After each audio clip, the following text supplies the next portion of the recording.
हरे कृष्ण।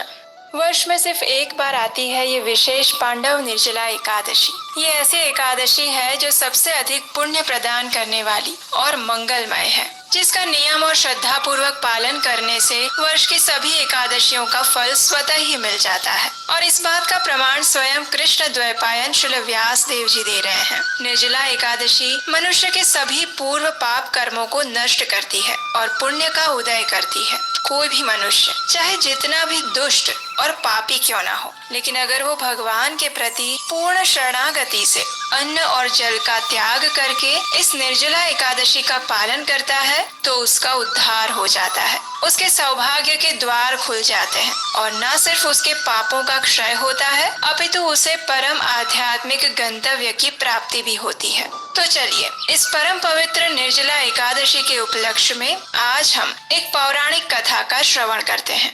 इक्ष्वाकु वंश में एक बड़े ही प्रतापी राजा हो गए। उनका नाम था राजा रुक्मांगद।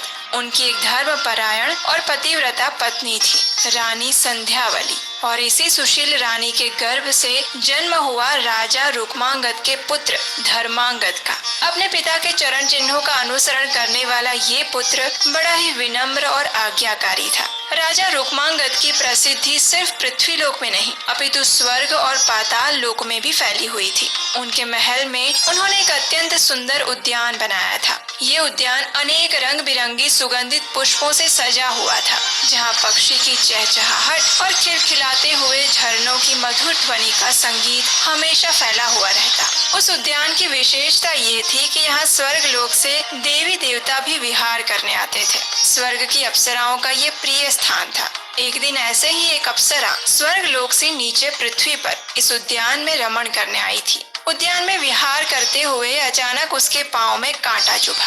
वह कांटा बैंगन की लता का था और कांटा चुभने के कारण उस अप्सरा का पुण्य क्षीण हो गया और परिणाम स्वरूप वह वापस स्वर्ग लोक में नहीं जा पाई। अपने इस दुर्भाग्य पर रोते हुए वह संपूर्ण रात्रि उसी उद्यान में रही। प्रातःकाल जब उद्यान के मालियों ने देखा तो वहाँ एक सुंदर अप्सरा बैठी हुई थी। उसका चेहरा म्लान था। उसकी सुंदरता को उसके शोक ने घेर लिया था। मालियों ने उसी क्षण राजा रुक्मांगद को ये सूचना दी। समाचार सुनते ही राजा स्वयं उस स्थान पर आए और उस अप्सरा को संबोधित कर कहने लगे, हे देवी, आप स्वर्ग की कोई अप्सरा प्रतीत हो रही है। आपके चेहरे पर शोक और चिंताओं की लकीरें स्पष्ट रूप से दिख रही हैं। कृपया आप मुझे बताइए कि मैं किस प्रकार आपकी सहायता कर सकता हूँ।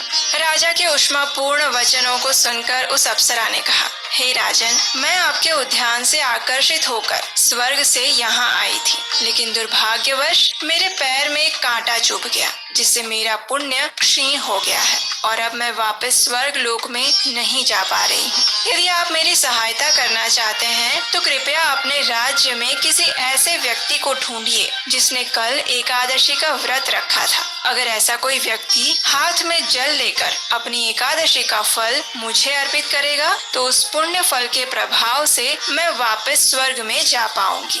अप्सरा की बात सुनकर राजा ने कहा, हे देवी, मेरे राज्य में एकादशी व्रत करना तो दूर, किसी ने इस व्रत के विषय में सुना भी नहीं है, इसलिए ऐसा कोई व्यक्ति मिलना असंभव है। तो अप्सरा ने कहा, यदि कोई व्यक्ति बिना जाने ही अगर कल भूखा और प्यासा रहा हो तो उससे भी आप ये एकादशी संकल्प दिलवा सकते हैं। उसी के फल से मैं वापस अपने लोक में चली जाऊंगी।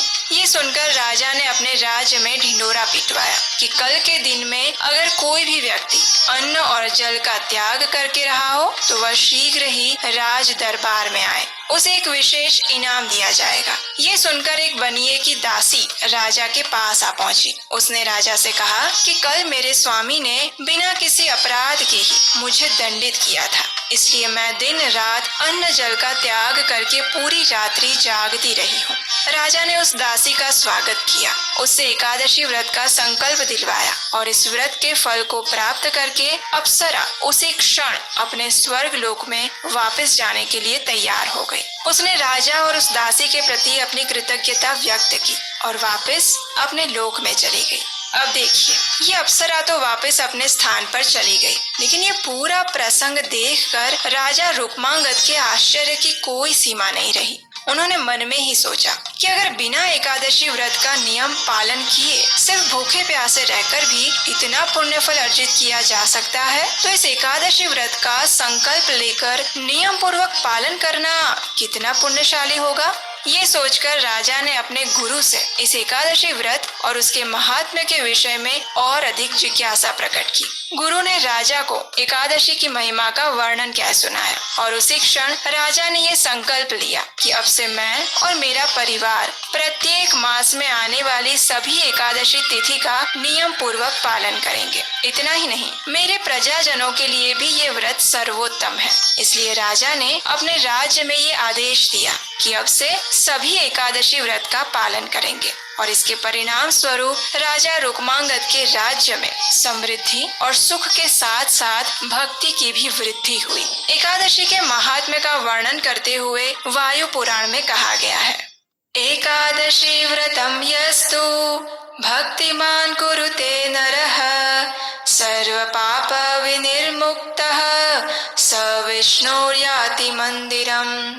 अर्थात वह व्यक्ति जो भक्तिमय भाव से एकादशी व्रत का पालन करता है वो समस्त कठिनाइयों और पापों से मुक्त हो जाता है और शुद्ध होने पर भगवान विष्णु का धाम प्राप्त करता है। वर्ष में आने वाली प्रत्येक एकादशी तिथि इतनी ही पुण्य प्रदायिनी और मंगलमय है, लेकिन ज्येष्ठ मास के शुक्ल पक्ष में आने वाली पांडव निर्जला एकादशी इन सब में सर्वश्रेष्ठ है। इसलिए प्रत्येक मनुष्य को इसका पालन अवश्य करना चाहिए। निर्जला एकादशी के दिन अन्न के साथ साथ जल का भी त्याग करना होता है। इस दिन अधिक से अधिक हरे कृष्ण महामंत्र यानी हरे कृष्ण कृष्ण कृष्ण हरे हरे, हरे राम राम राम हरे हरे इस महामंत्र का जप करना चाहिए और भगवान के दिव्य गुणों और लीलाओं के विषय में पढ़ना और सुनना चाहिए। निर्जला एकादशी विशेष है, इसलिए उसका पारण भी अत्यंत सावधानी पूर्वक करना होता है। अगर आपके मन में ये प्रश्न है कि आखिर निर्जला एकादशी का पालन कैसे करना चाहिए, तो आप हमारे निर्जला से जुड़े सभी पिछले वीडियोस देख सकते हैं, वो आपको हमारे चैनल पर मिल जाएंगे। इस निर्जला से जुड़े सभी प्रश्नों के उत्तर भी हमने अलग अलग शॉर्ट्स और विस्तृत वीडियोस बनाकर दिए हैं।